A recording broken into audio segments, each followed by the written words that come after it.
Imagine being denied healthcare just for who you are. Emily Harris faced blatant racism from a powerful insurance company and fought back. Her story of courage will shock you and inspire change. Don't miss it. The gleaming, polished floors of Horizon Insurance's office shone brightly under stark, fluorescent lights, contrasting sharply with the anxious energy pulsing through Emily Harris. She gripped her meticulously prepared folder tightly, her hands slightly sweaty, and took a deep breath. Her heartbeat pounded loudly in her ears as she neared the receptionist's desk. "I'm here to see Mr. Thompson," she stated, her voice calm despite the unease churning inside her. The receptionist, a young woman with a neat bun and a piercing gaze, looked up from her monitor. "Your name?" "Emily Harris," Emily responded. The receptionist checked her screen and gave a brief nod, pointing to a row of leather chairs along the wall. "Sit over there. He'll call you soon." Emily thanked her and settled into a chair, observing the office. The space felt cold and unwelcoming, designed to unnerve rather than reassure. She mentally reviewed her arguments. She had thoroughly checked her application. Everything was perfect. There was no cause for concern, yet tales of subtle and overt discrimination weighed on her confidence. "Ms. Harris?" Emily glanced up to see a man in the doorway, his suit impeccable, his smile thin as paper. "James Thompson." She stood, clutching her folder, and followed him into his office. The room was equally stark, decorated with dull corporate art. James motioned to the chair across from his large desk, sitting down with an air of practiced authority. "So," he started, leafing through her file, his voice smooth but sharp. "You're applying for individual health insurance. Tell me why you're here today." Emily sat up straight, her voice steady. "I was recently diagnosed with a chronic illness. I need insurance to cover my treatment and stay healthy. I've checked the policy requirements, and I meet every one." James's smile grew tighter. "We'll see about that." His tone put Emily on edge, but she forced herself to stay calm. She wouldn't let him unsettle her. The polite exchange was about to end. Emily sat rigidly, her nails pressing into the folder's edges in her lap. James Thompson leaned back, radiating smug confidence as he skimmed the documents she had carefully compiled. His face shifted slightly, a mix of a smirk and a sneer, making Emily's stomach knot. "Well, Ms. Harris," he said, his voice slick and insincere, "you've provided all the required documents: income proof, medical diagnosis, residency. Very thorough." "Thank you," Emily replied cautiously, sensing a hint of contempt. James placed the papers down, interlocking his fingers. "But there are issues." He leaned forward slightly, his smirk sharpening. "Your income. Freelance graphic design, right? That's hardly stable." Emily's brow creased. "I've freelanced for 5 years with a consistent client base. My income meets your standards, as shown in my tax returns." James raised an eyebrow, pretending mild amusement. "Meets the standards? On paper, maybe. But freelance work, as you know, can be unreliable. One slow month, and you're late on premiums." Emily's jaw clenched, but she kept her voice even. "That's why I've shown steady income for years. I've prepared for unexpected situations." James gave a soft chuckle, shaking his head, as if her words were naive. "Preparation doesn't cover everything, Ms. Harris. Chronic illnesses are costly, and we must consider the system's long-term impact. You get that, right?" "No," Emily said firmly, leaning forward. "I don't get it. I've met all your company's requirements. What's the real issue?" James's smirk wavered briefly before returning. "We evaluate applicants holistically. It's not just about checking boxes. It's about ensuring our policy's sustainability." "What does that mean?" Emily retorted, frustration creeping into her voice. "Are you saying I'm not sustainable? Based on what?" James leaned back, spreading his arms wide. "Based on experience. We've seen trends, Ms. Harris. Applicants like you often pose higher risks. We must protect the system's integrity." Emily's eyes narrowed, her grip tightening on the folder. "Applicants like me? Trends? Be clear, Mr. Thompson." James paused, his smile freezing. "Let's not turn this into something it's not," he said coldly. "No," Emily snapped, her voice rising slightly. "Let's call it what it is. You're using vague terms to deny me coverage. Admit it. You think I'm a risk because I'm black." James's smirk twisted into something uglier, his eyes narrowing. "That's a bold claim," he said, his tone dripping with sarcasm. "I don't appreciate being labeled a racist just because you don't qualify for our policies." "I do qualify," Emily shot back, her voice firm and sharp. "And we both know this isn't about qualifications. It's about your bias." James scoffed, rolling his eyes. "Oh, come on. Don't play the victim. This is about business, not whatever agenda you're pushing." "Agenda?" Emily repeated, incredulous. "I'm here for health insurance, and I've done everything correctly. You're the one making it about something else." James leaned forward, his voice dropping to a cold, patronizing tone. "Ms. Harris, we've seen this before. Applicants who think they can argue their way into a policy that doesn't suit them. People who cost more than they contribute. We're avoiding a bad investment." "A bad investment," Emily said slowly, her voice heavy with restrained anger. "You're treating me like a figure on a spreadsheet, not a person with a life, a condition needing treatment, and a right to fair treatment." James shrugged. "That's the insurance business. It's not personal." "It's personal when your business is rooted in racism," Emily said, her voice rising. "You think you can hide behind corporate excuses, but what you're doing is wrong, and you know it." James leaned back, his smirk returning. "Believe what helps you sleep, Ms. Harris, but the decision is final. This policy isn't for you." "I'm not leaving until you give me a real reason," Emily said firmly, her voice unwavering. "You've got your reason," James said, his tone sharp. "Security can clarify it if needed."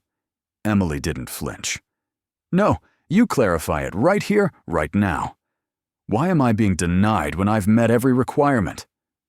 James glared, his patience clearly waning. "You're denied because I say so. That's all you're getting."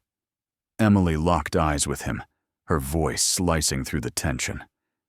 "And that's why I'm staying." Emily sat stiffly, her gaze fixed on James Thompson as his expression darkened further. The room's tension was palpable, but she refused to look away. His polished professionalism had crumbled, replaced by barely concealed hostility. James leaned forward, elbows on the desk. "Let me make this clear, Ms. Harris. I don't owe you an explanation. This isn't a debate. You don't meet our standards. End of discussion." Emily's fists tightened in her lap, but her voice stayed steady. "I meet every standard in your policy. The only thing that doesn't fit is me, and we both know why." "Do we?" James asked, his tone mocking. "Maybe the issue is you can't face reality. Not everyone gets what they want." Emily leaned forward, her voice calm but laced with anger. "You're right. Not everyone gets what they deserve, especially with people like you in charge. But I won't let you dismiss me without a reason." James's smile turned cruel. "You want a reason? Fine. You're not the applicant we want.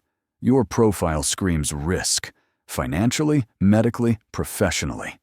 I've seen this act before, and I'm not buying it." "Risk," Emily echoed, her voice rising.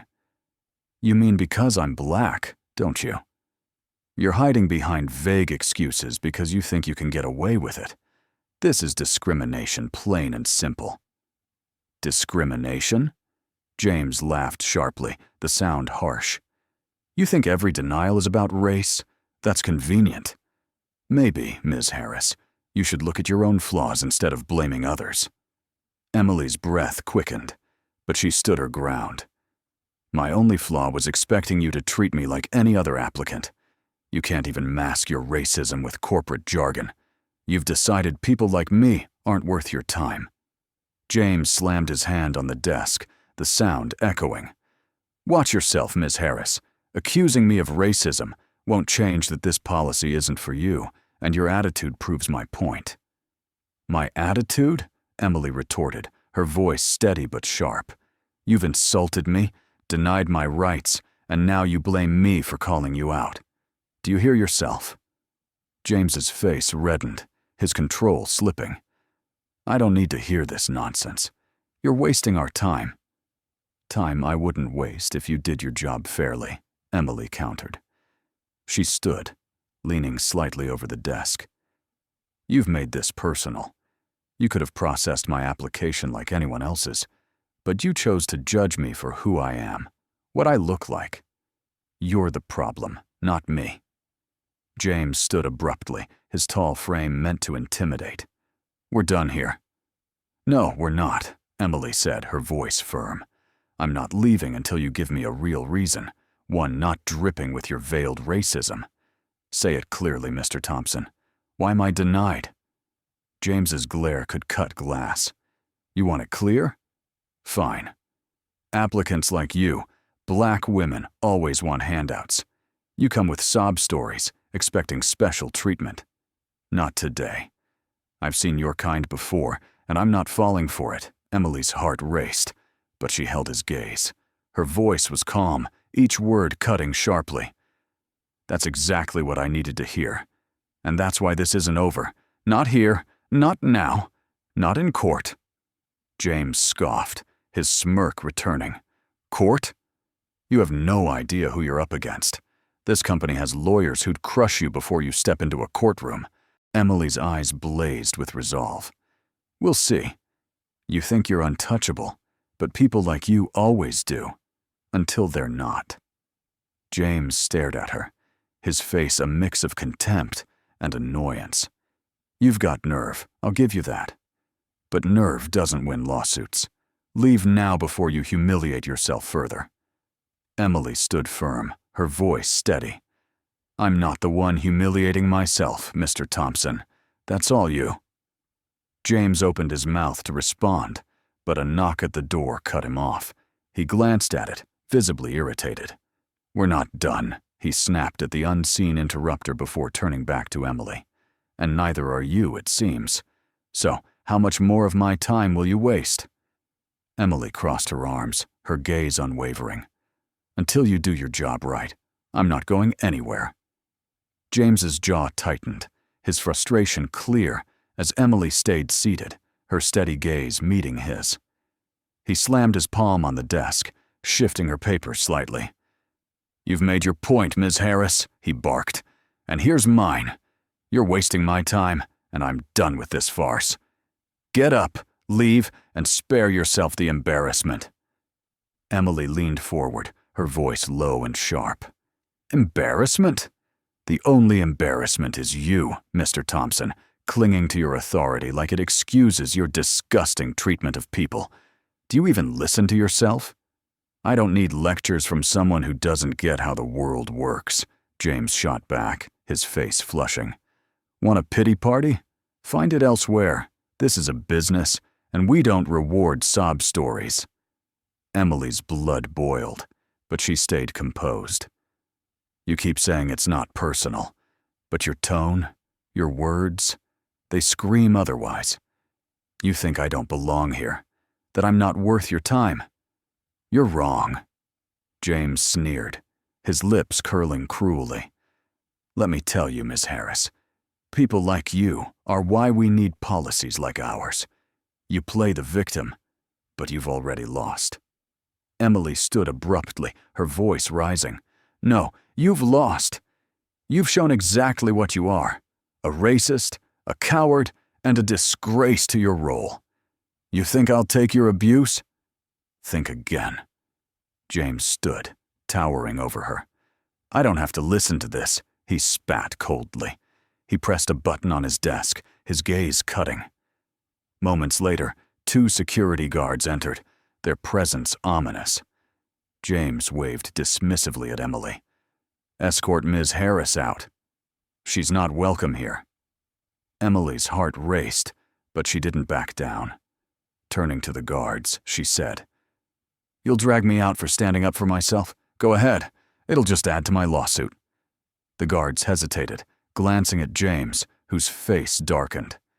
"Do your job," he snapped. One guard stepped forward, his voice soft but firm. "Ma'am, you need to leave." Emily stood her ground. "This man is discriminating against me. Carry me out if you must, but I won't go quietly." James crossed his arms, his smirk returning. "See, this is the problem. You people never let things go." Emily's eyes burned with anger.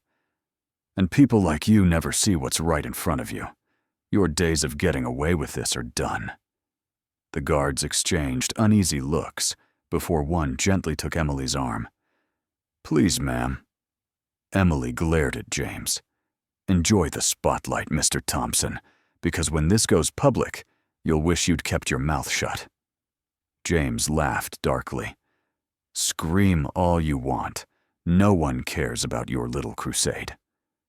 As the guards led her to the door, Emily pulled her arm free and faced James one last time. "We'll see who no one cares about when you're packing up your desk." James didn't reply, his face a blank mask as the door closed behind her. The tension lingered in the empty office. James exhaled sharply, shaking his head, muttering to himself, "Some people don't know when to stop." Emily stormed down the street, her fists so tight her nails dug into her palms. James Thompson's sneering voice echoed in her mind, his smirk as he called for security, the shame of being escorted out like an intruder. She turned into an alley, away from the city's indifferent bustle, and leaned against the cold brick wall. Her breaths came in short, angry bursts, tears of frustration welling up. She hated feeling this way, helpless, furious, diminished. "This is how they see us," she spat, her voice shaking with rage.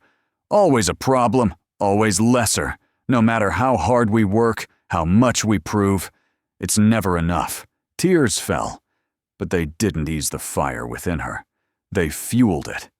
She paced, her thoughts spilling out in broken, angry fragments. "My whole life, every single time. I've done everything right. I met their standards, jumped their hurdles, played their games, and it's still not enough." She slammed her fist against the wall, the pain in her hand sharp against the ache in her chest. Her voice echoed in the alley. "Why is it always like this? Why must we fight so hard for what others get so easily?" She recalled years spent building her career, scraping by to chase her dreams. She thought of countless times she'd been ignored, dismissed, or subtly undermined by people like James Thompson, people who saw only their own biases. Her voice dropped to a bitter whisper. "They don't even bother hiding it now. People like you, your kind. They say it like we don't know what they mean." The tears faded, replaced by a focused determination. She leaned against the wall, looking up at the sky, her breath visible in the cool air. "This isn't just him," she said softly, her voice raw. "It's the whole system. They built it to exclude us, to keep us down, and they expect us to accept it." Emily exhaled slowly, wiping her face with her hand. Her anger remained, but it had sharpened into purpose. She pulled out her phone, staring at the blank screen before opening the camera. Her voice was steady as she recorded. "I'm Emily Harris. Today, I went to Horizon Insurance for health coverage and was denied. Not because I wasn't qualified, because I am. I was denied because I'm black." She paused, her words heavy. "The manager, James Thompson, made it clear. He called me a liability, said people like me abuse the system. He didn't hide it." Her voice grew firm, her eyes fierce on the screen. "I won't let him get away with it. This is bigger than me. It's for everyone dismissed, disrespected, or denied because of their skin. I'm fighting back." She stopped recording, staring at the screen. Her reflection, tired, angry, unbroken, stared back. With a deep breath, she saved the video. Emily stepped back onto the busy street, the world moving on, unaware of her battle. But she wouldn't stay silent. Not this time. As she walked home, the knot in her chest eased slightly. The anger still burned, but it was now a tool, not a burden. She wasn't sure of the next step, but one thing was certain. James Thompson and Horizon Insurance wouldn't escape this. The next morning, Emily sat at her kitchen table, laptop open, phone buzzing with notifications. Her video from the night before had gone viral. She'd posted it online with the caption, "Discrimination in plain sight." This is our daily reality. It had been shared hundreds of times, comments flooding in, some supportive, others cruel or dismissive. "This is still happening in 2024. Stay strong." Just playing the race card. Keep fighting. Don't let them silence you. Emily scrolled through, her emotions swinging between anger and gratitude. She closed the app, rubbing her temples to focus. Her best friend, Sarah Bennett, walked in with 2 coffees. "I've got caffeine and a plan," Sarah said, setting the cups down. "First, how are you holding up?" Emily exhaled, her shoulders relaxing slightly at Sarah's presence. "Honestly, I'm drained. The video exploded overnight, and now it feels like the whole world's watching. I'm not sure I'm ready." Sarah sat across from her. "You've been ready your whole life, Emily. That video was powerful. It's what people needed to see. But we can't stop there. You need to act." Emily nodded slowly. "I know. I can't let him get away with what he said or did. But what's next? A complaint? A lawyer? It's overwhelming." Sarah leaned forward, her face serious. "I've done some research.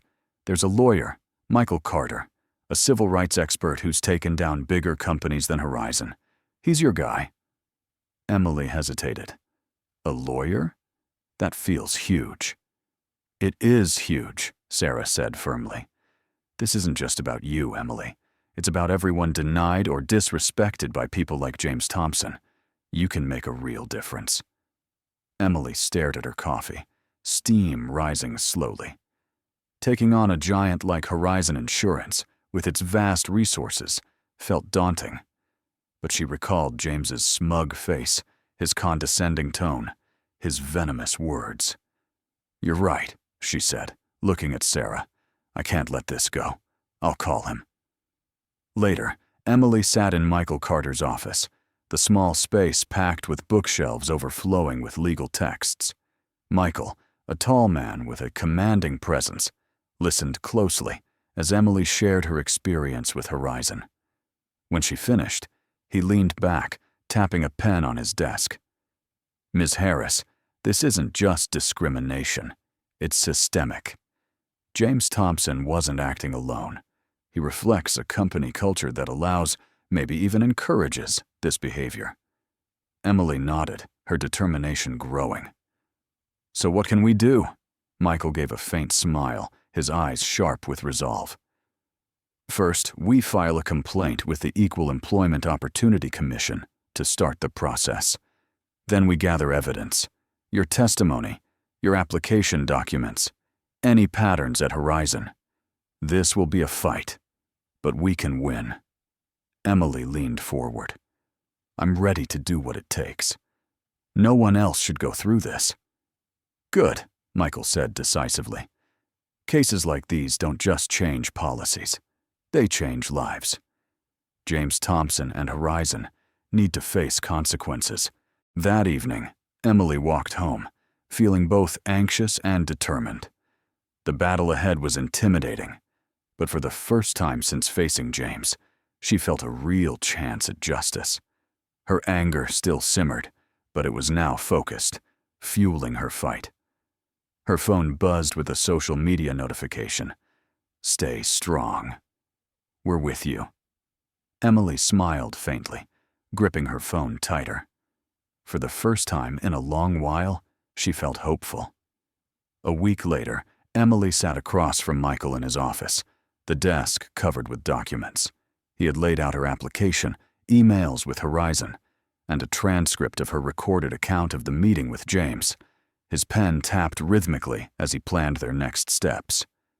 "You've kept everything well organized," Michael said, looking at Emily. "This is a strong foundation. Now we need to dig deeper."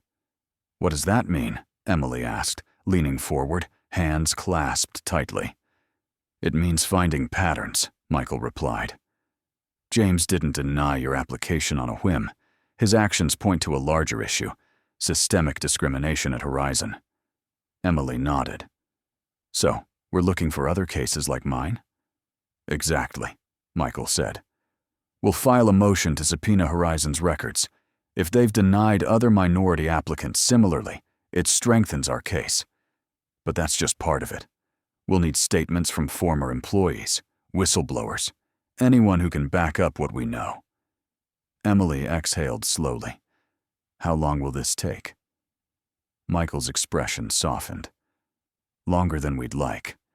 Companies like Horizon fight hard to protect their image. But don't lose heart. Each step brings us closer to the truth."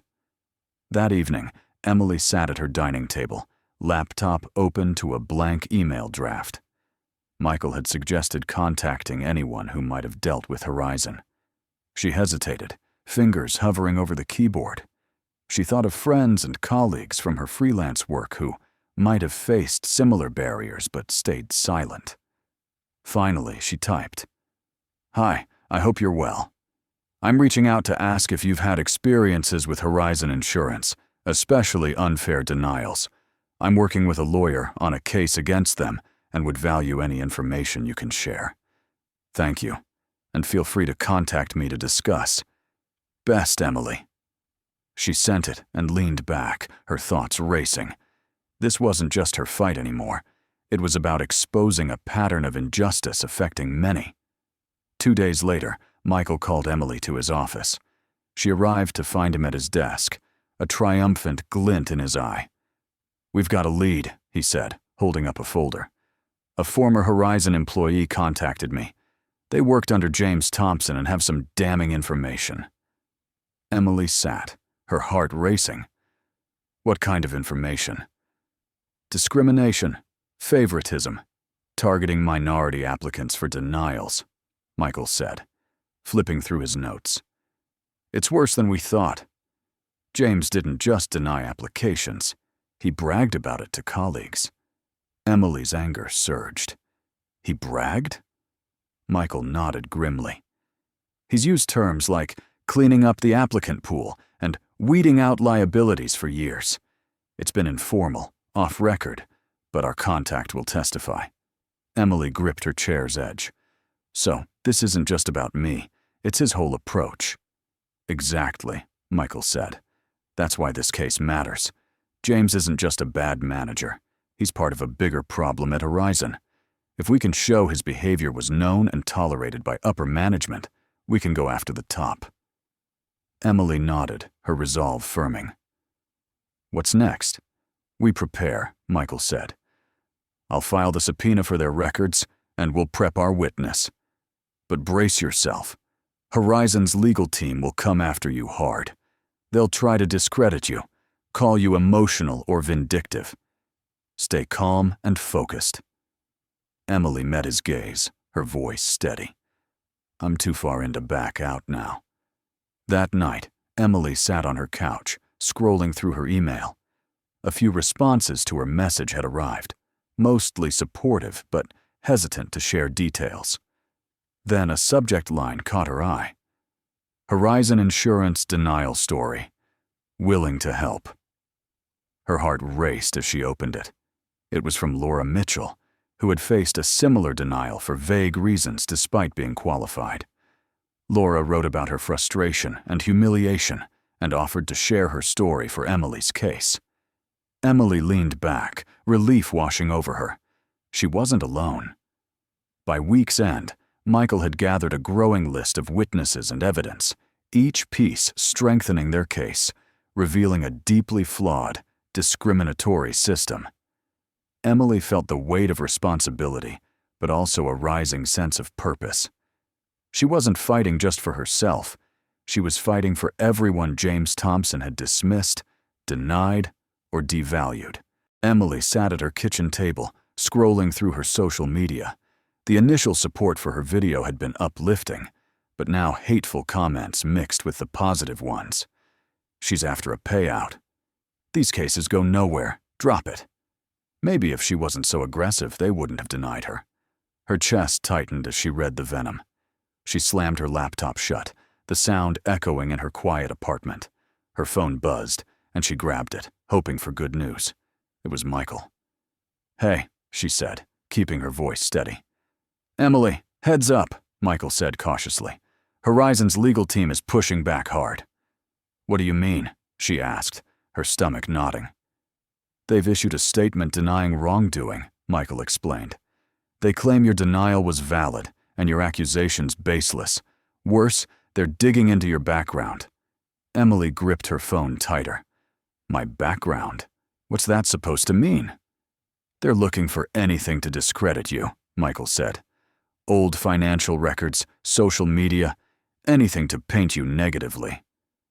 Emily sat, her mind racing. "So, they're making me the problem instead of facing what they did?" "Exactly," Michael said. "It's a standard tactic. Shift focus, undermine the victim, muddy the waters. But we expected this. Stay calm. Stay focused. They're doing this because your case is strong." Emily nodded, though he couldn't see. "I'm not backing down, Michael. They can dig all they want. They won't find anything." "That's the spirit," Michael said encouragingly. "I'll keep you posted. For now, ignore the noise. It's their strategy to shake you." The next morning, Emily woke to an email from Sarah. Subject: "Have you seen this?" Her heart sank as she opened the link. A gossip site article full of half-truths. The headline read, "Insurance Denial Case. Is Emily Harris a true victim?" It questioned her finances despite her income proof, painting her as an attention seeker, playing the race card. Emily slammed her laptop shut, burying her face in her hands. Anger burned, but vulnerability crept in. Her phone rang, and she answered blindly. "Emily, it's Sarah," her friend said urgently. "I saw the article." "Don't let it get to you. It's trash, and everyone knows it." "Do they?" Emily asked, her voice shaky. "It feels like they're winning, twisting everything to make me the problem." "They're desperate," Sarah said firmly. "They're throwing everything at you, because they can't defend their actions. Don't let them shake you." Emily took a deep breath. "You're right. I didn't expect it to get this ugly." Sarah's voice softened. "I know. But you're strong, Emily. You've got Michael, evidence, and people who believe in you. Don't forget that." Later at Michael's office, Emily sat across from him as he reviewed updates. "We knew they'd play dirty," he said, sliding the gossip article across. "This is just the start. They want to intimidate you into quitting." "It won't work," Emily said, her voice firm. "Let them try. I'm not stopping." Michael nodded approvingly. "Good. We just got court approval for our subpoena. Horizon's records are now fair game." Emily's eyes widened. "We'll see everything? Denials? Patterns?" "That's the plan," Michael said. "If there's a paper trail, and I bet there is, we'll find it. It'll destroy their defense."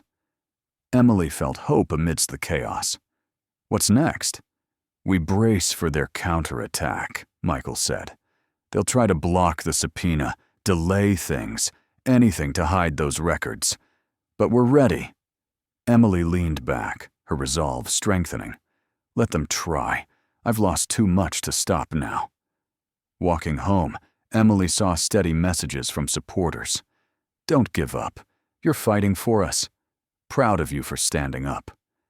Each reminded her this wasn't just her fight. It was bigger than her, James Thompson, even Horizon. She wouldn't let them win. In his corner office, James Thompson scowled at the latest developments.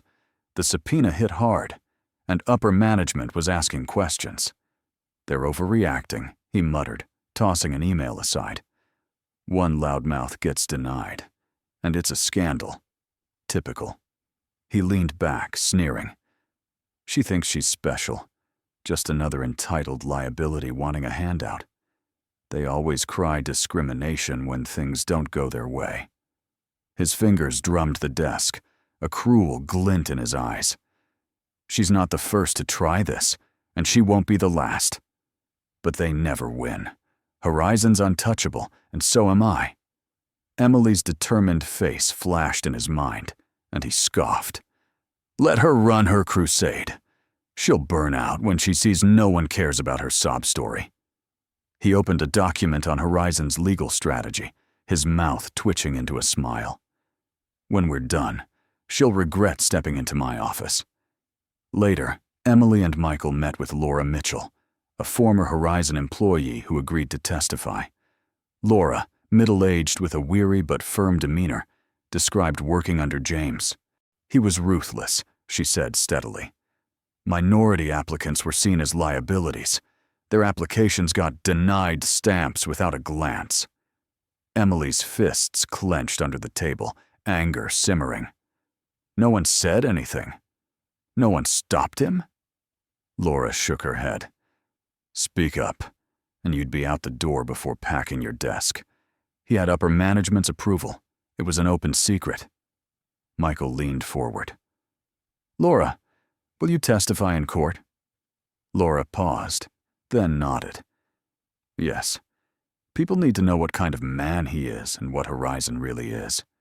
Emily reached out, her voice soft but firm. "Thank you. I know it's not easy, but it means everything to me and others." Laura smiled faintly. "You're brave to face them. Don't let them scare you." Walking home, Emily's mind raced with their findings. The evidence was mounting, the case growing stronger. But Horizon's resistance was fierce. The fight wasn't over, but her resolve burned brighter. She was fighting for everyone James and Horizon had dismissed or denied. Emily stood in the courthouse hallway, clutching her notebook. Michael paced, scrolling his tablet. The pre-trial hearing day had arrived, the air thick with tension. Horizon's legal team was known for aggressive tactics, and Emily knew this was pivotal. "Ready?" Michael asked, looking at her. Emily nodded firmly. "I've come too far to back down." Michael gave a reassuring smile. "Good. They'll try to rattle you. Stay calm, answer honestly. Don't let them twist your words." Emily steadied herself as the courtroom doors opened. Inside, Horizon's legal team sat with stacks of files, led by James Thompson, his expression cold. Emily felt anger, but focused. The hearing began with Horizon's lawyers arguing to dismiss the subpoena. Their lead attorney, David Brooks, addressed the judge confidently. "Your Honor, this subpoena is a fishing expedition. The plaintiff lacks evidence of systemic wrongdoing. Allowing this sets a bad precedent." Michael stood, his tone calm but firm. "Your Honor, our evidence shows clear discriminatory patterns at Horizon. The subpoena is needed to uncover the full scope of their misconduct." The judge, sharp-eyed and no-nonsense, reviewed the documents. "Mr. Brooks, the plaintiff's evidence justifies further investigation. The subpoena stands." Emily felt relief, but it was brief. James whispered to Brooks, who smirked and stood again. "Your Honor, we respect the ruling, but wish to submit evidence on the plaintiff's credibility," Brooks said, feigning professionalism. Emily's stomach sank. Brooks gestured to a folder. "We believe Ms. Harris has a history of financial instability, questioning her ability to meet policy obligations. Also, her social media suggests behavior inconsistent with her claims." Michael stood sharply. "Objection, Your Honor. This is a clear attempt to smear my client. Her finances and social media are irrelevant." The judge raised a hand. "I'll allow the evidence, but both sides must focus on discrimination and denial issues." As the defense presented their evidence, Emily's anger simmered. They cherry-picked financial records to paint her as irresponsible and twisted social media posts to question her credibility. Michael's cross-examination was precise. "Mr. Brooks, are you saying a person's humor determines their ability to pay premiums?" he asked, holding up a post. Brooks faltered, but recovered. "No, but it reflects character." "Character," Michael repeated sharply. "Let's discuss character. Is it true Horizon denies coverage to many minority applicants?" Brooks bristled. "We use legitimate criteria, not race." Michael stepped closer. "Then explain demographic concerns in your documents, or denials based on minority-heavy zip codes. Is that legitimate, or disguised discrimination?" The courtroom murmured as Brooks struggled. As the hearing ended, Emily stepped outside, the breeze cooling her face. Michael joined her, cautiously optimistic. "They're defensive," he said. "They wouldn't pull these stunts if they weren't worried." Emily nodded, her thoughts racing. "But it's not over. They're still trying to discredit me." "We won't let them," Michael said firmly. "The subpoena's a big win. Those records will crush their defense." Emily looked out at the city, her resolve hardening. "Good. They'll pay for what they did to me, and for all the lies, denials, discrimination." Michael smiled faintly. "That's the spirit. We'll keep pushing. And at trial, they'll be blindsided." Emily's hands shook slightly as she held the thick packet of documents Michael delivered. These were Horizon's internal records, each page exposing their discriminatory practices. In Michael's office, he reviewed them methodically, his calm demeanor edged with satisfaction. "This," he said, holding up a confidential memo, "is their downfall." "They didn't even hide it," Emily said, anger mixing with disbelief. "This spells out their actions." Michael nodded. "And this." He showed a report on denial rates by demographics. The stats were stark. Minorities were denied 3 times more than white applicants, even with identical qualifications. Emily's chest tightened. How did they get away with this so long? "They buried it," Michael said grimly, "and relied on people like James to enforce it unquestioned. Now it's exposed." Horizon's legal team escalated efforts to discredit Emily. Another online article accused her of pushing a political agenda. Trolls flooded her social media, calling her a liar or victim player. Sarah called, concerned. "Emily, you okay? The things they're saying—" "I'm fine," Emily cut in, her voice weary. "Let them talk. I won't let their lies distract me." Sarah sighed. "You're tougher than me. I'm here for you, okay?" "Thanks, Sarah," Emily said softly. "I'll be fine. I have to be." Alone, Emily sat in the dark, the fight's weight heavy. She clenched her fists, her resolve flickering but alive. "They think they can break me," she whispered. "They don't know who they're dealing with." Days later, Emily and Michael sat in a packed courtroom for another pre-trial hearing. Horizon's team moved to dismiss key evidence, claiming the subpoenaed documents were misinterpreted. David Brooks stood, his tone slick. "Your Honor, these documents are taken out of context. They show standard practices, not discrimination," Michael countered firmly. "Your Honor, the documents clearly show a pattern of bias against minorities. This isn't misinterpretation, it's systemic discrimination." The judge listened as Michael highlighted memo and report sections supporting Emily's claims. She looked at the defense. "Mr. Brooks, your motion lacks merit. The evidence stands." Relief hit Emily, but she caught James's hateful glare across the room, a silent vow to keep fighting. As the trial neared, Horizon felt the pressure. Whistleblowers corroborated Emily's claims, painting a grim picture of the company. Public opinion shifted, with news outlets amplifying her story. Michael met Emily in his office, smiling rarely. "They offered a settlement," he said, sliding a paper across. Emily glanced at the large figure but shook her head firmly. "I'm not taking it." Michael nodded, unsurprised. "Good. This isn't about money. It's about accountability. And we'll make them answer," Emily said firmly. That evening, Emily reviewed trial notes at home, reflecting on her journey. The humiliation, smear campaigns, endless fight to be heard. But she also thought of supporters, former employees, and denied applicants like Laura, who risked much to testify. "This isn't just my fight," she whispered. "It's for all of us." She closed her notebook, eyes burning with resolve. The battle's climax neared, and she was ready. Emily sat at the plaintiff's table in the packed courtroom, heart pounding as the judge called order. Reporters lined the back, cameras clicking for the high-profile case. She glanced at Michael, who nodded reassuringly. Across the aisle, James sat rigid, his face neutral, but his twitching jaw betrayed him. The judge's gavel struck, silencing the gallery. "This court is in session.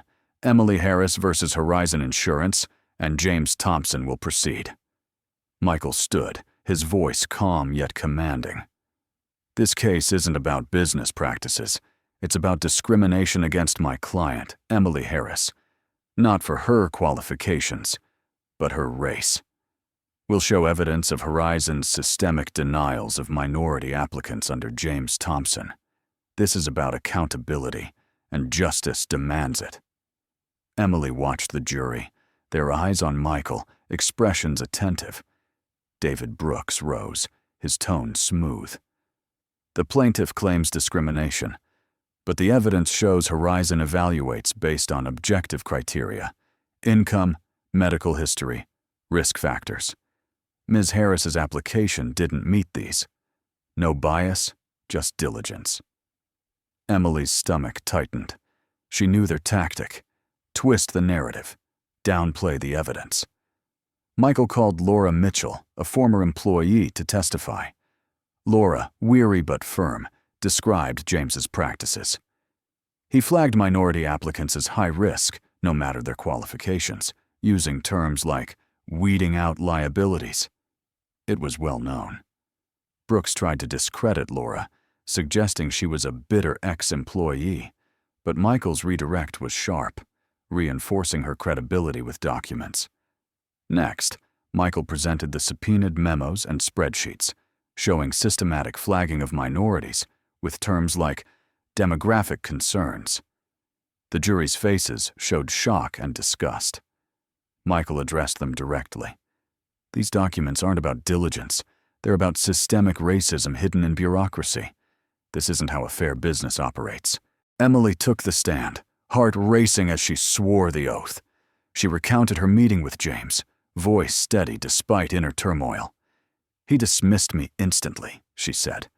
"He called me a liability, said people like me abuse the system. He wasn't judging my application, just me."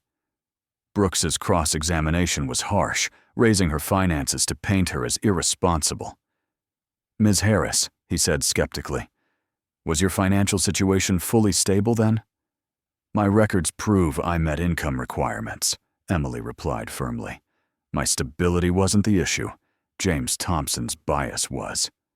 Brooks shifted to her social media. "Do these posts show the professionalism of someone seeking insurance?" Emily met his gaze. "My posts are irrelevant to my qualifications. This is about discrimination, not my personal life."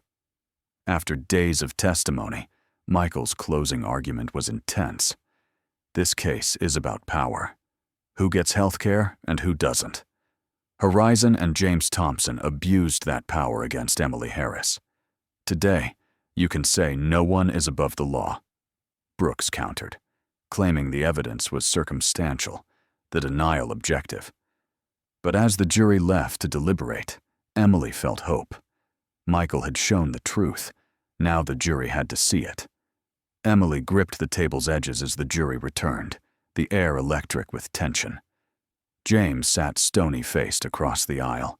The judge spoke. "Foreperson, have you reached a verdict?" "We have, Your Honor," the the foreperson said, unfolding a paper. Emily's breath caught as Michael nodded reassuringly. She braced herself. In Emily Harris versus Horizon Insurance and James Thompson, we find for the plaintiff, the foreperson said steadily. We award $3 million in damages, $2 million punitive for discriminatory practices, $1 million compensatory for emotional distress. The verdict hit like lightning. Gasps filled the courtroom, and relief crashed over Emily. Tears welled as the weight sank in. Michael gripped her shoulder, smiling faintly. We did it, Emily whispered, voice trembling. No, Michael said proudly. You did it. Across the room, James sat frozen, face pale, lips thin. $3 million. His composure broke. His lawyer leaned in, but James waved him off, glaring at Emily. She thinks she's a hero, he thought bitterly. She got her money, but it won't last. People like her crash eventually. But seeing the jury leave and reporters scribbling, doubt crept in. This wasn't just money. It was his reputation, his career. Later, as the courthouse emptied, Emily stood outside amid supporters and cameras. She spoke clearly. This verdict isn't just for me. It's for everyone dismissed, disrespected, discriminated against. It proves no one's untouchable, no matter their power. Change is possible, and this is just the start. Nearby, James pushed through the crowd, jaw clenched, ignoring reporters' questions. Mr. Thompson, your response to the verdict? What's next at Horizon? He reached his car, slamming the door, pounding the wheel. The fallout was swift. Headlines screamed, $3 million verdict rocks Horizon Insurance. Racist practices exposed. Emily Harris's victory. By morning, Horizon's board met urgently. Public backlash grew, with boycotts threatened, and groups demanding accountability.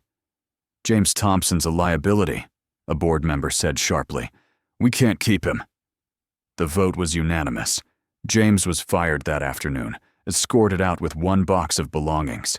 Avoiding the jeering crowd, his mind churned with denial. Ridiculous, he muttered. One verdict, and they ditch me after all I've done. He gripped the box, knuckles white. They'll regret this. She'll regret this. It's not over. But deep down, humiliation stung. His career was ruined, his name tied to discrimination. The weight of his actions hit, though he buried it under resentment. Emily learned of James's firing via an article. Horizon fires James Thompson after discrimination fallout. A smile crossed her lips. It wasn't about money, it was accountability. People like James had hurt others without consequence for too long. Now he faced reality. Sarah called, shouting excitedly. They fired him! That racist is gone! Emily laughed, feeling free. I saw. It's a start. A start? Sarah said. You took down a system, girl. Celebrate. I am, Emily said, glancing at her laptop, flooded with support messages. But there's more work to do. Days later, Emily received messages nationwide, sharing discrimination stories, thanking her for standing up. She replied to many, offering hope. One evening, she drafted a social media post. This verdict isn't the end. It's a start.